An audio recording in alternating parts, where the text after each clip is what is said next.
Hello! Welcome to another episode of Let's Talk Chess Lock. Today is Sunday, February 9th. It is 5 p.m. and we are going to be cheering on the Philadelphia Eagles as they hopefully trounce the Kansas City Chiefs in the NFL championship game. All I'm going to say on that score is that Jalen Hurts is a much better quarterback than he was the last time they faced each other in the big game. But anyway, let's get on with the show. Last time we came together, I read you guys a short story that I wrote, and it got me to thinking that I would love to read other stories that other individuals wrote, and I got a great one for you today. This is a story by Dave Terruso. It is from his book of short stories that he has on offer. There's going to be a link in the show notes. That book is called Strange Stories, and this story certainly would be categorized as strange. I call it a mind bender. And it's a bit of gymnastics reading it out loud, if I'm being honest. I have recorded this thing about 7 or 8 times. It's such mind-bending material. You're going to love it. So without any further ado, I bring you Don't Open the Box by Dave Terruso. I find myself sitting in a white room, alone, with a black shoebox on my lap. The room I'm in is rectangular. There is no door, no windows, no seams, only a white chair, a black shoebox, and me. The walls, floor, and ceiling are solid white with no adornments. There are no lights, but the room is bathed in warm white fluorescence. I have no sense of how long I've been in this room. It's not like I woke up in here. I'm just here, sitting in the chair, the black shoebox on my lap. There's no sound. It's so unnervingly quiet that I'm not entirely sure I have the ability to hear, but I can see. And the warm white fluorescence draws my eyes down to the black shoebox on my lap. Looking down at the box, I see my red sleeves and pants. I'm wearing the jumpsuit I put on when I conducted the experiment. On the lid of the black shoebox is a piece of masking tape with torn edges on both sides. Written on the masking tape in black marker are the words, "Don't open the box." The handwriting looks like mine, but I can't be sure. I can't help but smile at these instructions. They seem like the setup to a cosmic joke. My entire life has been a series of attempts to do any and everything that I'm not allowed to do. It started small, disobeying my parents and teachers, shoplifting, and were I not incredibly intelligent, it would have ended in prison or death. Instead, I devoted my life to attempting the most grandiose version of doing what I'm not allowed to do. Breaking the laws of physics, namely traveling faster than the speed of light. The science said it was prohibited by the laws of physics, that the very fabric of space-time protected itself with the physical limitation that a person might be able to approach the speed of light, but never reach it and never exceed it. Just get closer and closer and closer, infinitely so, and never cross the line. Never break the barrier. The theory about what would happen if a person could travel faster than the speed of light ranged from the preposterous to the pretentious. The hope among scientists and science fiction writers was that safely achieving this speed would enable a person to travel back in time. And the superstitious theories about what would happen if someone traveled back in time were born of the fear of undoing the fabric of the universe by creating a paradox. If you go back in time and kill your grandfather, then you'll never be born. But you were born, or you couldn't have killed him. The fear being perpetrating such a paradox would undo existence itself. I knew this was bullshit. Nothing more than a scary bedtime story to keep children well behaved. I was born to break rules, and by breaking this one, I would prove to the world that anything was possible, and after 8 years of research, study, and experimentation, I solved faster-than-light travel and accelerated a red rubber ball to that speed. The ball seemed to vanish, but I knew it was still out there somewhere. No one would agree to fund my experiment to create a vessel that I could travel faster than the speed of light in, so I sold my findings to enemy nations to get the capital I needed. And I built the vessel. I got inside and I made the trip. And I survived, and now here I am in this white room, alone, staring down at the words on the lid. Don't open the box. Maybe it's a test, and lifting the lid means I fail. Maybe it's a test, and not lifting the lid means I fail. I put my hand on the lid, and am about to lift it when I stop myself. I should learn more about where I am. Hello? Can anyone hear me? Is there anyone there? My voice doesn't echo. The sound seems to evaporate like steam a few inches beyond my mouth. I wait a bit and then say, "If anyone is there, please say something. If you say nothing, I'm going to open the box. If you don't want me to do that, speak up." Nothing. I eventually put my hands on either side of the box and stand up, gently lifting the box as I do. I feel a bizarre vertigo as I rise. I carefully place the box on the chair and the vertigo stops. I examine the walls and the floor. No seams, no pores. The material the room is composed of feels soft and pliable, but punching, kicking, and scratching it causes no damage. I don't know where the air is coming from. I don't feel any ventilation, but I have no trouble breathing. I walk back to the chair and lift the box, again feeling dizzy, then sit down and put the box back in my lap. I'm opening the box now. This is your last chance to stop me. I look up, down, and all around me, waiting, hoping for someone to speak, to laugh, to tell me this is all a big prank. The silence is unsettling, and as I gently pinch the lid with my left hand, I feel an intense dread, every fiber of my being screaming not to open the box. But I will regret it and never be able to undo it. But I'm so alone and there's nothing else to do but open the box. If the person or entity that gave me this box didn't want me to open it, why would they place it in my lap and trap me in a white prison with nothing else to do but sit here and open it? Even though the dread is nauseating, the fear of the unknown overrides it. I need to know what's happening, why I'm here, where here is. I inhale slowly, filling my stomach and then my chest, and exhale through puckered lips. As I lift the lid, the light above my head shifts, the way the light on my bedroom ceiling would as cars drove by my house when I was a young boy, trying to fall asleep, and in the pit of my stomach, in the recesses of my limbic system, what neuroscientists call our lizard brain, I intuit what's happening. But I can't articulate it to myself, or I refuse to. I lift the lid off without looking above me or looking down into the box. I hold the lid in my hand, terrified to let it drop to the floor. With my eyes closed, I lowered my head so that when I open my eyes, I'll be staring into the open box.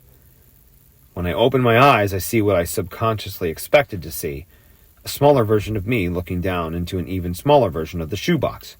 Smaller me's head blocks my view into the even smaller shoebox, but I don't need to see what's in it, or more accurately, who's in it. I don't scream, I don't laugh, I don't cry, I don't make a sound. I'm numb with terror. When I gather the courage to lift my head, watching smaller me lift his head in unison, I look straight above me and see the ceiling of my white room is gone. And the giant me is looking straight above him at gigantic me. I don't know if this is a nightmare, a fever dream, time travel-induced dementia, or the universe's damnation for breaking its cardinal rule, but the sensation of being an infinite loop of myself is like having worms wriggling under my skin, and I need to end it immediately. The only way to do that is by attempting what almost no one but me would ever dream of doing, reaching inside the box. As I reach for smaller me, I feel the cool shadow of giant me's palm over me. I pluck smaller me out of his chair by his waist and see smaller me doing the same to tiny me as giant me lifts me up by my waist. I gently place smaller me into my left palm, face up, and try to make eye contact with my smaller self, but as I look down into my smaller eyes, smaller me is looking down into tiny me's eyes in his hand. So I look up into giant me's eyes, but now he's looking up into gigantic me's eyes.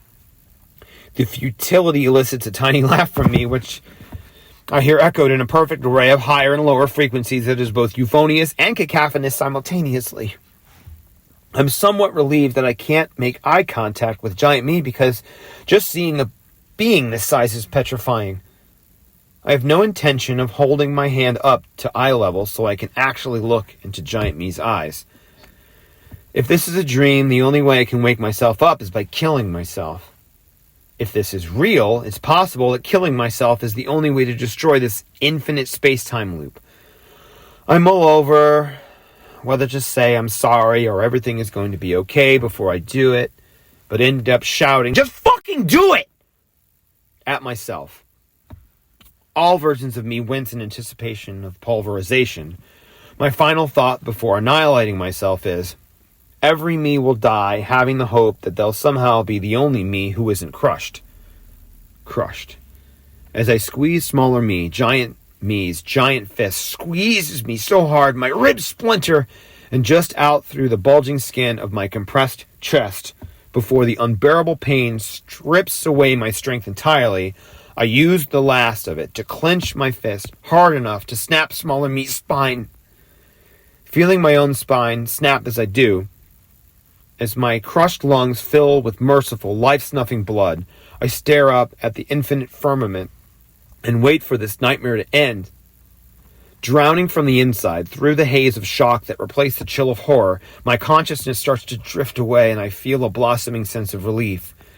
Just then, I hear a whoosh of air and see a red rubber ball plummeting from nowhere. It bounces on the floor beside me with a harmless pop, pop, pop, pop, and dribbles into the corner. I smile, the muscles in my torso spasming in an effort to contract with enough force to expel the massive bottle of blood in my failing lungs. I find myself sitting alone in a white room. There's a black shoebox in my lap. There's no sound other than my breathing and my heartbeat. The room has no doors, no windows, no seams, no vents, no light fixtures. Despite the lack of light fixtures, this rectangular room is bathed in white fluorescence that has a very clinical vibe to it. I look down at the shoebox in my lap. There's a strip of masking tape on the lid that says, "Don't open the box."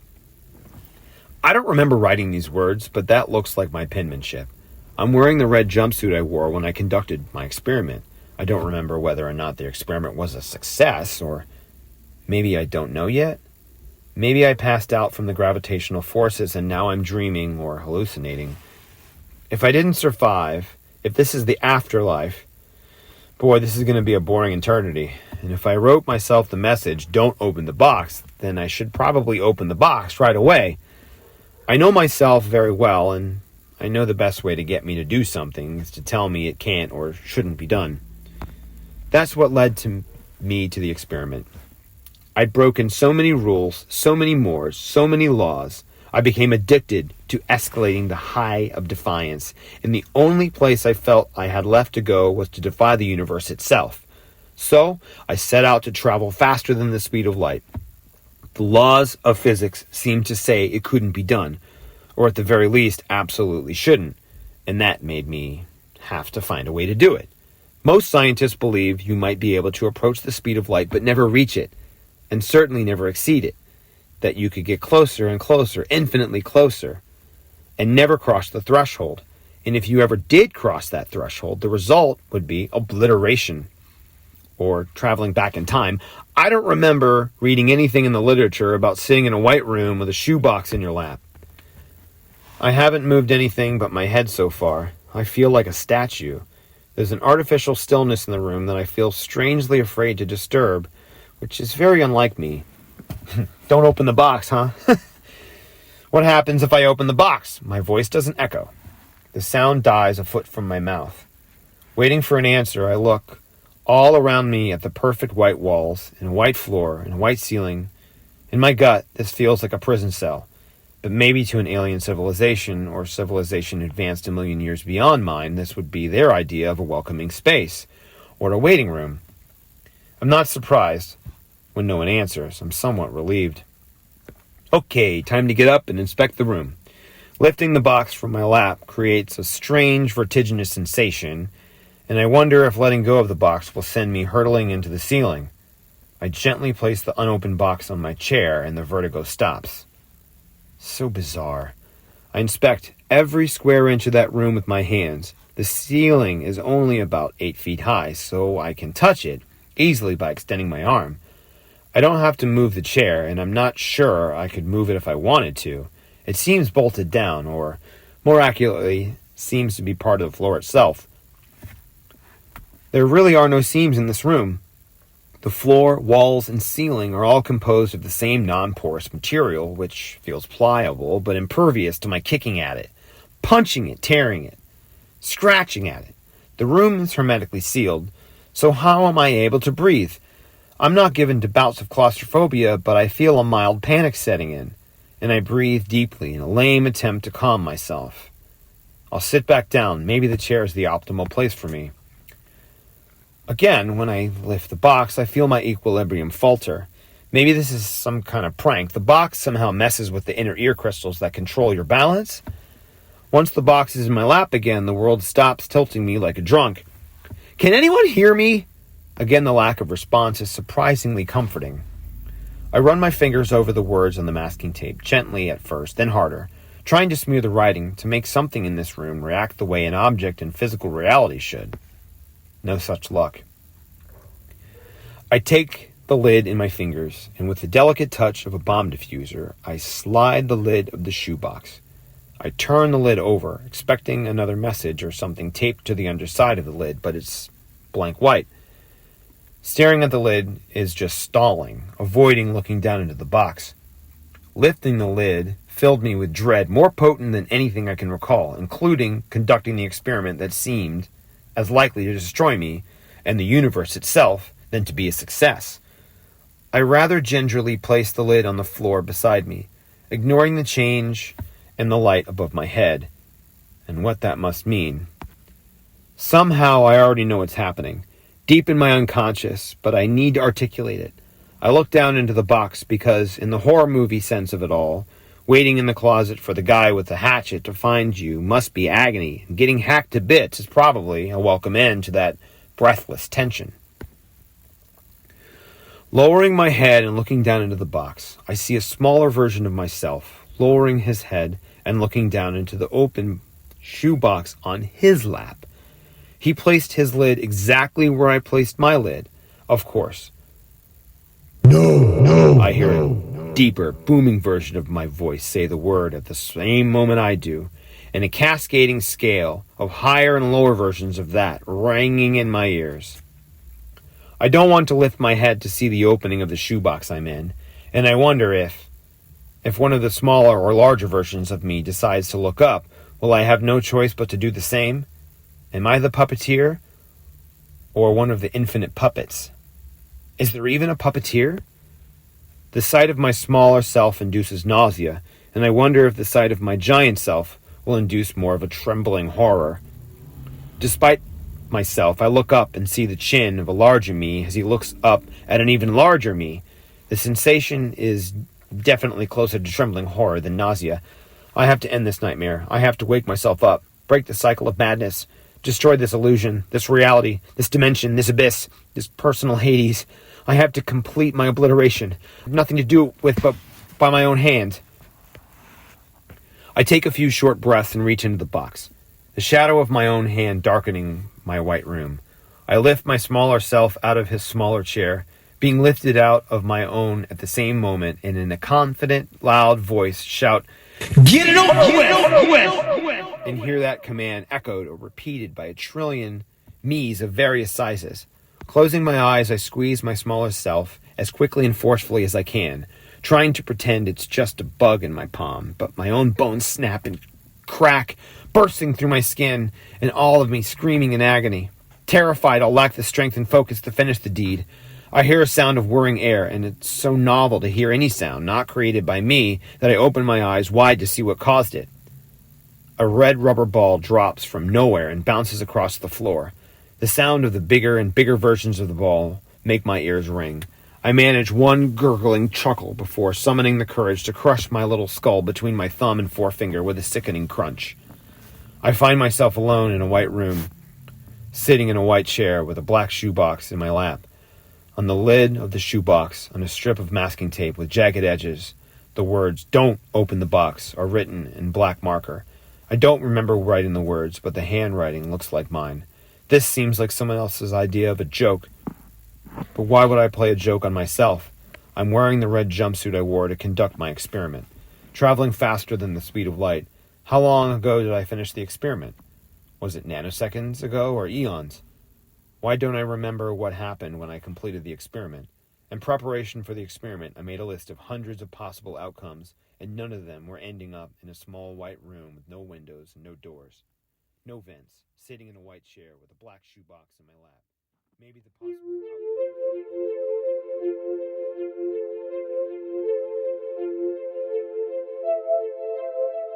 outcome... Wow. Can't wait to talk to Dave. You guys are going to hear a great vibe session. I know it. This guy's brilliant. This is a great story. Thanks for listening. And next up is me and Dave's vibe session. I got some shit to say to him, boy. Okay. And we're getting ready to call Dave Terruso. Hey, buddy. I'm all done with my patient visits. Are you ready to chat with?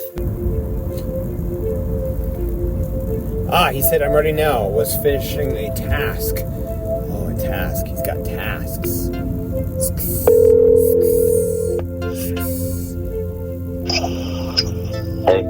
Hey, Dave Terruso. Are you on speaker too? Am I on speaker? Yeah, well, I'm on the Bluetooth. Does it sound weird on your end? No, I just wanted to know if for recording, if you want me to not be on speaker, if it's going to be clearer. If I'm not on speaker, I'll get off speaker. I don't know how to answer that question because I can hear you. I feel like this is like a Black Mirror episode? What the hell's going on? No, I just switched over now to the regular thing. It sounds exactly the same. Okay, so I'll probably just go back to speaker because it's easier. I want to make this as easy on you as possible. Yeah, but I also want it to be clear for people. It's clear. The people are clear. I'm clear. How are you, man? Good. How are you? I'm well. Thank you. So, somehow you're pulling the phone recording right into, like, the computer, I guess. I'm putting it directly into the computer. The computer is computing, and this is recording. This is a recording. This is a recording. Am I the first person that you've interviewed so far? No, I'm several episodes in, but you're the first person. You're the first person that I've interviewed for the new iteration of the podcast, whereby I read their short story and then I interview them about their short story that I read. So by now, those of us who are listening in have already heard me read your story.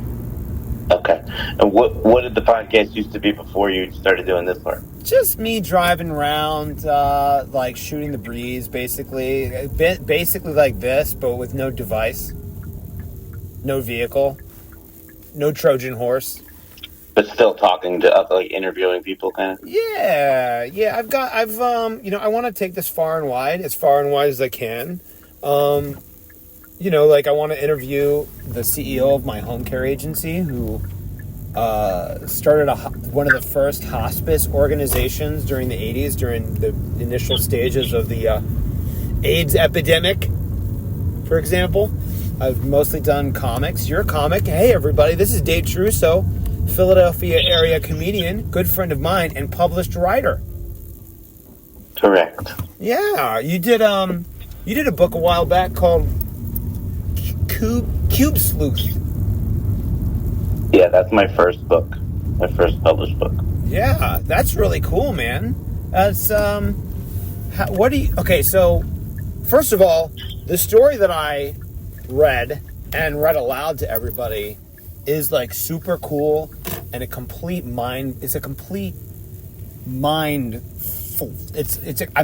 trying not to cuss as much because it's like such cheap language, right? Like I want to build my house with good material. So it's such a mind flip.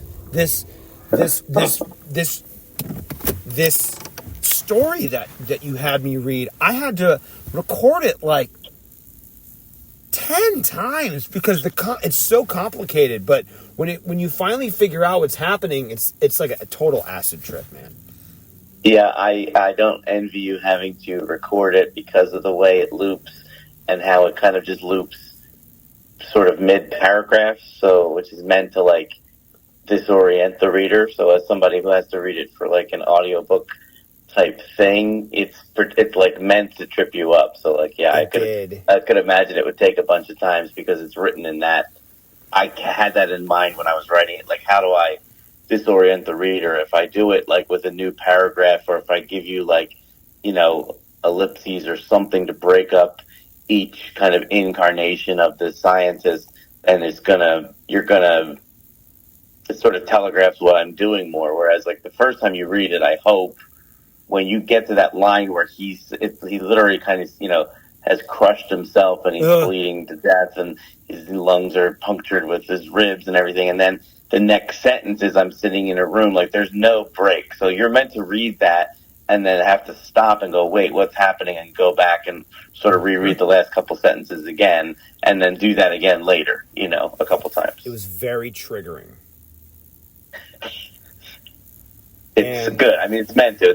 I consider this one of my first sort of horror stories. Like I wrote a horror novel after this called The Snake Lady Swallows You Whole. That was my first horror novel, but I consider this one of my first horror stories. There's another story in the book that these short stories are in called The Bubble of Safety. That's also a horror story, but that and this were my first cracks at it and kind of showed me that I could do it. It made me it made me a little dizzy, man. It made me nauseous. And the first time I read it, I didn't understand why he was getting dizzy when he picked up the box, but that's because he's inside the box that he's picking up. Right, very good. That's the first clue to what's happening, is that vertigo feeling he has when he lifts the box because he's in the box. So I tried to play fair with it and really nod to things. And this went through a few different drafts where I kind of the original draft, I literally just restarted. I copied and pasted the first few pages 2 more times, and that was the original story. Mm-hmm. I literally just word for word, but then I realized no, if you sort of died and came back, you wouldn't say the exact same words every time. Nobody would ever do that. Right. It's a little different. Yeah, so I ended up, first time I sent it to somebody, it was that, and they were like, yeah, I got bored kind of halfway through the second iteration. So then I rewrote it. I literally just kind of read the opening part and then kept it on my screen and then rewrote it from scratch as if I was just describing it to myself. And new little details would emerge each time. And I'm like, oh, this is so much of a better way to do this. But it was such a weird idea that I had to experiment and, pour the beakers into each other and see if smoke happened, so that was fun. The hardest part was, how do I end this, when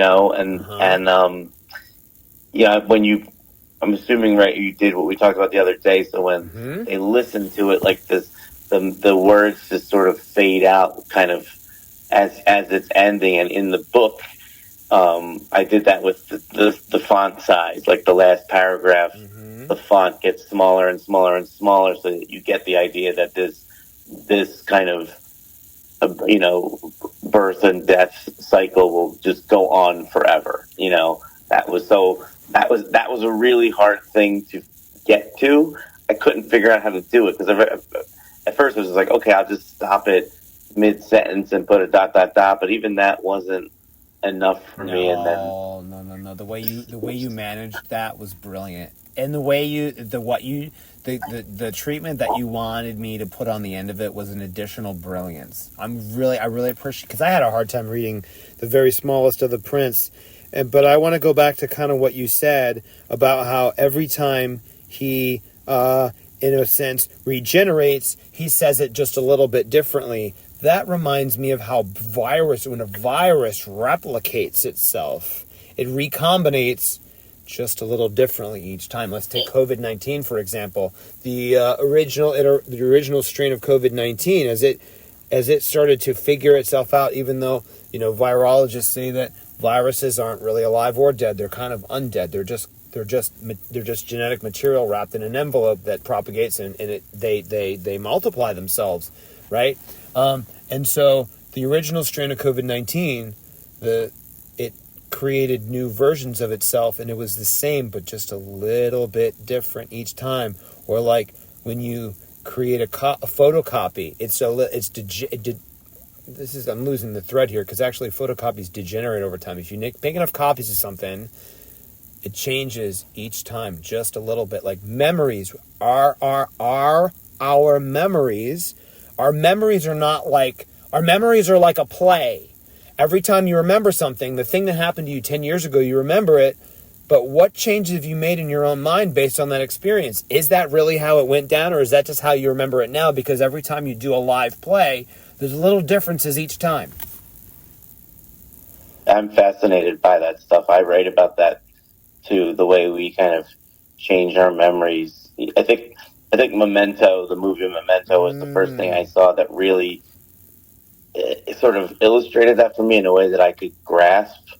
But then, I started to see it. You change, the color of a carpet or something, and then you find an old picture and you go, "Oh, that carpet was green. I thought it was red for some reason." But in your brain, it's red, and you see it that way, and it feels real, which is interesting. Have you? Go ahead. Finish your thought. I was just going to say, I like the virus explanation, and just kind of that explains to me some of why, certain vaccines will only work on certain strains of it. I guess it just keeps rewriting itself. It must. Otherwise, it doesn't survive. It must. Otherwise, it doesn't survive. If you really wanted to get into virology, it's interesting. Like a virus, AIDS is actually a perfect virus because it hides in you forever and it doesn't kill you. It keeps you alive. Because a virus doesn't want anything, but if you asked a virus what it wanted, if you asked me what I wanted, we want to survive, we want to propagate our genetic material, right? So if a virus is too hardcore, if it kills people too quickly, it's actually not a successful virus. It has to be able to live on the population long enough to propagate itself. That's why Ebola doesn't go very far. Ebola kills people in a very small area because it's a hemorrhagic fever. You bleed out, and it kills people too fast. It's horrible, but it doesn't spread like COVID-19 does. It doesn't spread like the common coronavirus does, because the common coronavirus could live off the population for a long time. Gotcha. That makes a lot of sense. It does. Where did you... Go ahead, and then I have a question for you, and then I have a comment. It made me think of... There was a poem we read in high school called Death Be Not Proud. I can't remember who wrote it, but it's basically... The point of the poem is that eventually death is going to kill everyone, and there'll be no one left to kill, and then death will die. The old idea of a vampire can't... vampires... if you go around turning everybody into vampires, there's no more blood left. Yep. I had this idea. I had this really weird idea for either a short film or a short story of a vampire who figures out that. So the vampire figures out. You know how if you bite somebody, they become a vampire, right?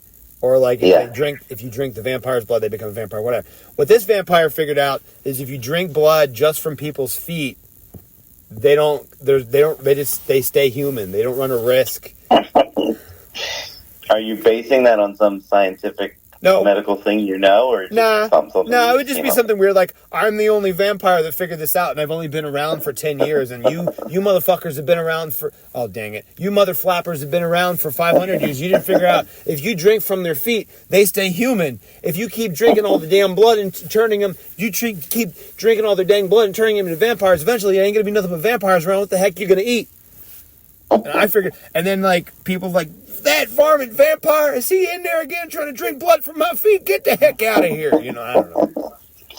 But so nobody would die. He'll just keep going around doing that. Yeah, like a mosquito. Mosquitoes don't kill. Nice. Mosquitoes don't kill anybody. They just annoy you. I mean, they do carry viruses, though. Anyway, I'm losing the thread, Dave. Question. So I think you're going to ask me where I got the idea for this. What? Are you reading my material? Go ahead. No, I heard you started the sentence and then I cut you off. You are such a keen observer of detail. Yes, where? So, I had never really written short stories kind of professionally at all because I always sucked at it. I was just very long-winded. I've been writing novels since I was 11 years old. Wow. And I just never did short stories because they never came out good.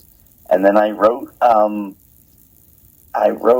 a short story, kind of a free prequel to my superhero graphic novel series. It's called Alter Ego, and it was like, 'cause I wrote this like 15-page thing to give away to people free so they get on my mailing list. And like, it came out really good. I was really happy with it. And then I was just like, I'm going to try, and write some short stories. And like, I have a folder on my computer called Story Ideas where I have like, probably like 75, germ ideas. Like, I'm always think like I'm afraid I'm going to die without being able to like write them all. Tell me about it. If one is a novel or a screenplay or something. But then I was just like, what if I take a bunch of these and just make this into a book of short stories? And that's what Don't Open the Box is in my short story anthology called Strange Stories. It's just 6 stories, and this is one of them.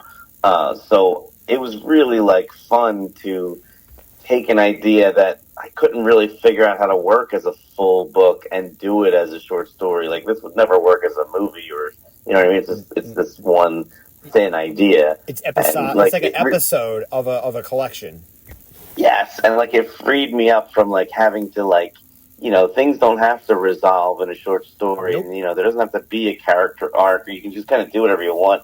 And I love that kind of like anarchy. And so the idea for this one in particular, so I was watching this show, this FX limited series called Devs. Did you happen to see that show? No. So if you can get it, watch it. It's written and directed by Alex Garland, who wrote 28 Days Later, and he wrote a bunch of stuff, and I'm blanking on. But he's a really good writer. He wrote Annihilation and all these other. He wrote Ex Machina, which is such a masterpiece of. Got it. I'm in. I know that one. I love that movie.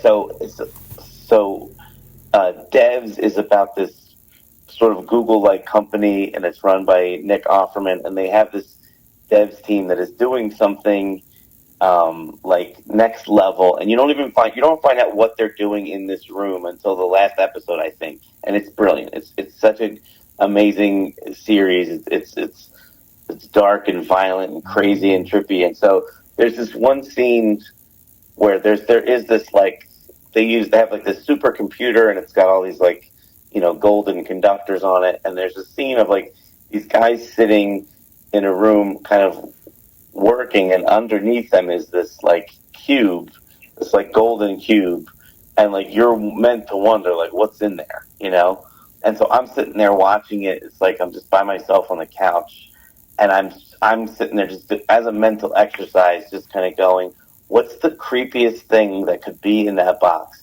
If I saw a box like that and I looked inside it, what's the thing that would creep me out the most? And what I thought of was like, if I looked in there and saw me on the top of my bald head and realized that like, somehow I was in this kind of vortex where like, it was a never ending cascading thing of me, that it would just scare the crap out of me. You know what I mean? That like anytime you kind of could see yourself in sort of a third person experience, it would just terrify you, because it would be sort of this feeling of, disambiguation from your own body. And so that was the idea. It was just, you open a box and you see yourself in the box. And I wrote that down, and then I came up with this idea of, that on top of the box, written in the guy's handwriting, would be, "Don't open the box." And it would become a story about like, I have like a lot of impulse control issues, I get mad at like a video game and like I break something, and I yell, and I just have that issue. So that sort of the impulse control idea of it interested me, of like, okay, if you put me in a room alone with nothing and told me not to do one thing, the act of restraining myself from doing that one thing would drive me crazy. And all these things kind of like piled together to form the story in my head. And yeah, it took me, the hard part too is like, I wanted to, because and you can interpret it however you want, you know what I mean? I feel like it's one of those completely, bonkers, like David Lynch kind of ideas where like you get out of it what you put into it, but I had an idea for it, which was that this scientist had broken the ultimate, rule, which is, don't travel faster than the speed of light, which physicists believe is like a sort of like a a speed limit in the universe that you can never break it. Like he says in the story, you just get closer and closer and never break it because you could undo the fabric of reality. And so I thought, what if this guy did it, and this is the universe's version of hell? This is what the laws of physics, their version of hell, is to put you in a time loop of your own, self-destruction over and over, where you're so afraid to be there, you just keep killing yourself and have no memory of it. And that this guy will do this for all of eternity. It's sort of like, like the Greek gods, when Prometheus stole fire and then he had his liver pecked out by birds every day and it would regenerate and then happen and over. That this would be that what's the scientific version of the god's wrath? Pushing the rock up the hill forever and it never gets over. And that's where I was. And so the hard part for me was I wanted to tell the reader that this is what I think this is. This is the universe's physical laws sending him to hell. But how do I do that from this guy's point of view, who doesn't know and who has no idea? And so my idea was that he talks about putting the red ball through first, and that the red ball must be out there somewhere.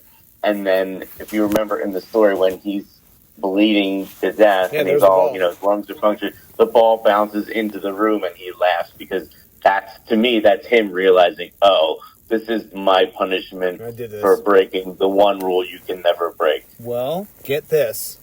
I sent you a link to the holographic theory of reality. Now, there has been an experiment where they took a photon particle, because everything classic Newtonian physics states that you cannot travel faster than the speed of light. But there is a lot of physicists that are now playing around with the idea. They did an experiment when they took a photon or something. I don't know the dynamics of it, but they affected two photons that were on, or was it protons or neutron? I don't know. I think it was a photon. It was a wave of light. Light has both particulate and wave-like nature, and when you affected one photon, it instantaneously affected the other one. So they are questioning that very concept of things cannot travel faster than the speed of light. There a lot of people are questioning it right now. And interesting. There's a concept that reality is actually more like a hologram. How else do you explain the fact that if someone's leg is cut off, they can still feel it? It strings together some things that are unexplained, like some people have seen ghosts, for example. And is that the holographic evidence of human beings that were once there in physical body? Interesting. So fuck with that. Flip with that, buddy. And my understanding of the phantom limbs has always been, or I kind of through other things I've read, is one of our intelligences is that we can sort of map a space just by being in it. Mm-hmm. That you'll be in a room and you'll look around at the dimensions of it and where the ceiling is and where the floor is. And even when you close your eyes or leave that room, you still have that same sense of it. And it is your brain mapping it, and then that is part of how you experience it. You know what I mean? And the same idea with your body. You have a sense of your body, whether or not you're looking at it or not. You close your eyes and you can still go, yeah, my foot's down here. Yeah, it's called the homunculus in the human brain. But what they're saying is that's the hologram part, which makes sense. Yeah, it's that there has to be. It is in some way a projection, and so much of what we're interacting with are not the things, but our interpretations of the things. Correct. Right. I appreciated that aspect of your story. I immediately thought about that. I also love the ultraviolence. Thank you. I wanted it to just be horrific. It was. And I also, there's one part of it that I don't even understand, and that's I don't want to explain it, but I don't know why Don't Open the Box is written by him, or how it's written by him. Is that just sort of the gods of the physics world taunting him by putting it in his handwriting, or I don't know. is there some piece of this where he understood what was happening before he died the first time, and he wrote it off to himself? Per before he you, died? why does everything have to be answered? It doesn't. I know, but it's weird for me to. I almost always know all the answers to the things in my stories, and when I don't, that really fascinates me because it's like, I think of every story I write as like a mansion that has all these rooms and hallways, and Sure. you don't go down all of them. You know what I mean? I don't want to. There's some places in there I don't want to go. There's places inside of me. Well, I'm questioning this now. There's places inside of me that I've classically not wanted to enter, and I am actually flirting with entering those places, and I'm finding it incredibly destabilizing. Like, yes. I'm finding out that the internal parts of me was like, oh, look, this is made of garbage. We have to take this part out and put this part in, and when you take this part out, it's going to make you feel completely off balance. Being off balance is actually a good thing. It shows you where your weaknesses are. That's what I do for a living when I try to rehab people. I try to get them to understand that in order to be balanced, you have to feel unbalanced. In order to be strong, you must feel where you are weak. And it's really unsettling. It's like brave work, man. Yeah, I mean, I think that's what being a novelist is to me in so many ways, is like, it's me in my office by myself, or now like me with my dog, and it's 2 a.m, and I'm trying to understand how a serial killer thinks for one of my mystery books, and I've gone to the darkest places of myself, and it has driven me crazy in a way. Like, there's as much as I'm able to exist in the regular world and be nice and be happy, and in a lot of ways I've just completely lost my mind because I've looked all the way down dark into the worst parts of myself, and like once you look at them, they never go away. They're just always there, and you realize how dark the world is because of how dark you are. But that's everybody has this darkness. You have to, but that's okay. You're making beautiful stuff with it, Dave. Yeah. I'm not going out. I'm not going out and killing people, and do it. You know what I mean? But I've had to find the spot in me that would find some enjoyment in someone's torture or whatever, and how could that possibly? For me, it was usually like, well, if it was somebody who did something really bad or who I really hated for this and that, then maybe I could enjoy it, and that's my way in. But it's still disturbing to think about. The idea I had for this iteration of the podcast was I wanted to start reading my own short stories. And the episode before this one, I read a short story that I wrote about He Who Shall Not Be Named. It's about the recent presidential election. And then there's... Was that the thing you sent me with the guy jumping out of the plane? Yep. Yeah, I loved it. It was great. Thank you very much. Thank you. I took it in that way that you were saying, where it was this guy kind of self-destructing and like ending up hurting everyone but himself, which I thought was a great. And then he turned into a cloud and floated up, and he floated up to this. He turned it into a cloud. Yep, Yes, and it's sort of him getting reelected is like, oh my God, he did all this stuff, and instead of ending up in jail, he's now in charge again. Like, how did that happen? Correct. It defies all logic. Yeah, I've got more where that came from. I've got some other stuff. I'm interested in so many different things. And my wife and I, my new wife, I got married again, by the way. Did you just get married? Or just me and my girl. I've been with Anna for about 7 years, and we just finally. She put a ring on it. She proposed to me. Nice, congrats. Yeah, thanks, man. But anyway, Anna. I saw pictures, but I wasn't sure if it was your wedding because she wasn't wearing like a traditional wedding dress where I could just go, oh, that's clearly the bride. But congrats. Thank you. My daughter gave us away, and it was a non-traditional little party at our house. But anyway, my wife and I. And the reason I explained that was because I said wife, and you knew my ex-wife, but now I have a new wife.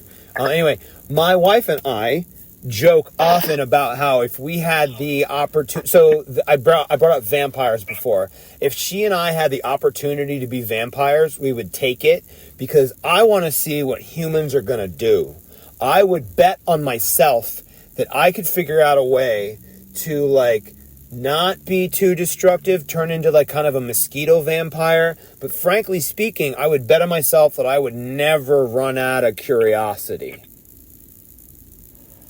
And I Meaning would... you lived hundreds of years? Yeah, like I could actually do all the things that I don't have time to do because this carcass runs out of gas. You know, because like I want to write short stories. I want to take some of these short stories. I'm actually trying to write a TV show right now. And I've started writing a TV show based on my 15 years of experience of being a physical therapist, because there's never a physical therapist TV show. It's always about a hospital. And it's like, oh, by the way, there's the PT over there. And they're like, okay, you can do it. Stand up. And then that's it. They never have a TV show based only on physical therapy. And I'm working through episode 1 right now. But it's like, you got to sit down in the chair. You got to sit down in the chair for at least an hour. Otherwise, like, you know, it's always ideas in your head, and you can never... It's, you know, I make a joke about how my head is like a zit, and sometimes I wish I could just pop it because there's so many ideas. So the TV show, is it funny? Is it serious? What kind of show? It's a mix of both. It's based on it's based on my experience, and like, let me just put it like this: through 15 years of being a PT, I have seen some wild snit. Snit. Yep. Hey, listen, Dave, this has been phenomenal. Thank you so much. Do me a favor and send me a link so that people can get a hold of your book. I'm sorry, what is the name of your book again? It's weird, strange stories. Strange stories. Send me a link so people can get a hold of your book. Send me a link to all your books so we can shoot it out there. Send me a headshot and stuff, and give me some, you know, I'll promote whatever it is you're into, man. This has been so much fun. Thank you so much. Yeah, thank you. Yeah, listen, brother. I'm actually starving. I got to get myself a double cheeseburger. I'm starving. I'm right outside of a spot. I got to get food. Otherwise, I'm going to pass out. That's the other part. All right, man. Don't pass out. Yeah, I'm not trying to pass out. Dave Terruso, thank you, brother. I appreciate you. Thanks, Tony. All right, man. I'll talk to you. Bye-bye. All right. Bye. Guys, that was awesome. That was another bang, bang, bang, bang, bang, bang, bang, bang episode of Let's Talk Chess Law. Dave Terruso. Thank you for tuning in. And don't forget, don't stop moving, don't stop breathing, and I love you.